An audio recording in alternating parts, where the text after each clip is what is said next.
மரணத்திற்கு பிறகும் கூட நிம்மதி கிடையாது. பாலஸ்தீன குழந்தைகளின் உடலை வைத்து இஸ்ரேல் செய்யும் கொடூரம்.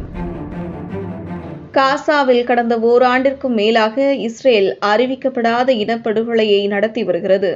ஹமாஸ் போராட்டக் குழுவை பயங்கரவாதிகள் என முத்திரை குத்திய இஸ்ரேல் கடந்த ஆண்டு அக்டோபர் மாதம் காசா மீது போரை தொடங்கியது.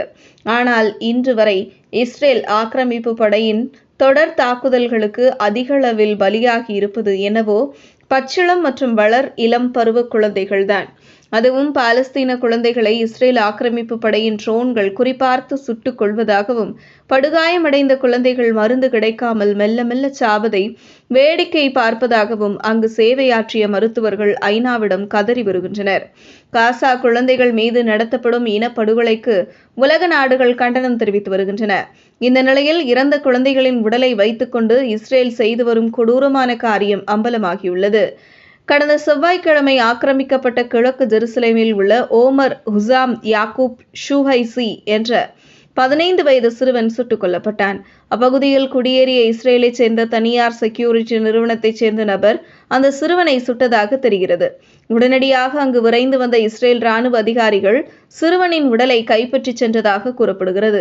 அவர்கள் சிறுவனின் உடலை பெற்றோருக்கு கூட காட்டாமல் இன்று வரை மறைத்து வைத்திருப்பதாகவும், இதுபோல் 39 குழந்தைகளின் சடலங்கள் பெற்றோர்களிடம் ஒப்படைக்கப்படாமல் அதிகாரிகளின் கட்டுப்பாட்டில் இருப்பதும் தெரியவந்துள்ளது. இதனால் இறந்த குழந்தையின் முகத்தை கடைசியாக ஒருமுறை பார்க்க கூட முடியவில்லையே, இறுதிச் சடங்கு செய்து அவர்களுடைய ஆன்மாவை அமைதிப்படுத்த முடியவில்லையே என பாலஸ்தீனியர்கள் கண்ணீர் வடித்து வருகின்றனர்.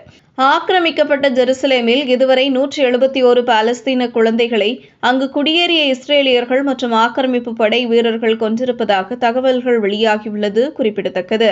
இந்த வீடியோவை உங்களுக்கு வழங்கியது www.aliaonlinestore.com. இந்த இணையதளத்தில் நீங்கள் ட்ரை ஃப்ரூட்ஸ், நட்ஸ், அதே மாதிரி குழந்தைகளுக்கு தேவையான டாய்ஸ் உள்ளிட்ட பல பொருட்களை நீங்கள் வாங்கிக்கலாம்.